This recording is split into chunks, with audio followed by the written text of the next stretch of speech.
Tushda tovuq ko'rishning ta'birlari.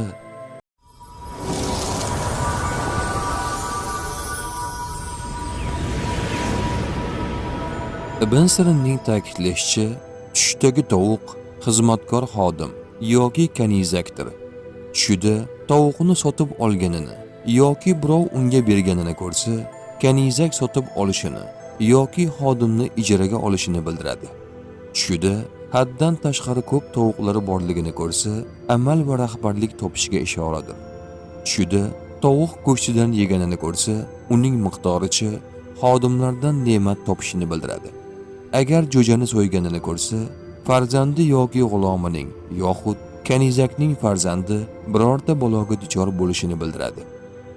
Kirmoniy aytadiki, tushida tovuq tuxumini topganini ko'rsa, uyda qiz tug'ilishi yoki xodimlardan mol topishini bildiradi. Jobir Mag'ribiyning aytishlaricha, tushdagi tovuq chiroyli ayol bo'ladi. Tushda oq tovuq olachpor tovuqdan yaxshiroqdir. Tushida uydagi tovuq xo'roz kabi qichqirganini ko'rsa, noxush so'z eshitishini bildiradi.